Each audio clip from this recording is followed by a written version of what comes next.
హన్మకొండ జిల్లా ఎల్కతుర్తి మండలంలోని రైతు వేదికలో మండల పరిషత్ ప్రాదేశిక నియోజకవర్గం సభ్యుల ఆత్మీయ వీడ్కోలు సమావేశం నిర్వహించారు। ఈ కార్యక్రమానికి ఎంపీపీ మేకల స్వప్న అధ్యక్షతన వహించారు। రవాణా శాఖ మంత్రి పొన్నం ప్రభాకర్ హాజరయ్యారు। శక్తికి మించిన సేవ చేశారని వారి సేవలను మంత్రి కొనియాడారు। భవిష్యత్తులో మంచి అవకాశాలు రావాలని ఆయన ఆకాంక్షించారు। రాజకీయాల్లో రిటైర్మెంట్ ఉండదని పేర్కొన్నారు। సోనియా గాంధీ చట్టసభలో మహిళలకు 50% రిజర్వేషన్లు కల్పించడంతో ప్రతి సభలో మహిళలు ప్రాతినిధ్యం వహిస్తున్నారని వివరించారు। పదవీ కాలం ముగిసిన గ్రామాల్లోని సమస్యలను నా దృష్టికి తీసుకొస్తే తప్పక పరిష్కరిస్తానని మంత్రి చెప్పారు।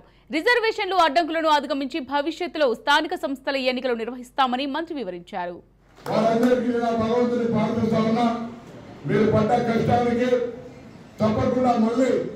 మరింత ఉన్నత స్థానానికి పోయే విధంగా మీకు అవకాశాలు రావాలి। పొలిటికల్ లైఫ్ లో రిటైర్మెంట్ ఉండదు।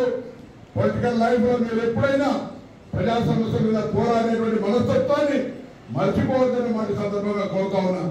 చాలా మంది చెప్పినారు, నేను కూడా మండలాల్లో పోతే ఒక మండల పరిషత్ అధ్యక్షురాలు తనకున్నటువంటి ఆమె ఈ విధంగానే గృహిణి నుంచి రాజకీయాల్లోకి వచ్చి భర్త యాక్టివ్ పాలిటిక్స్ లో ఉంటాడు, మహిళలకు రిజర్వేషన్ అవుతుంది, మహిళలను చేసి పోటీ చేసిన తర్వాత రాజకీయంగా ఏం తెలియని పరిస్థితులలో ఆ ముఖ్యంలో ఒడుకులను నిలుపుకుంటూ రాజకీయాల్లో పడి చాప పిల్ల గీత ఎవరు నేర్పాలని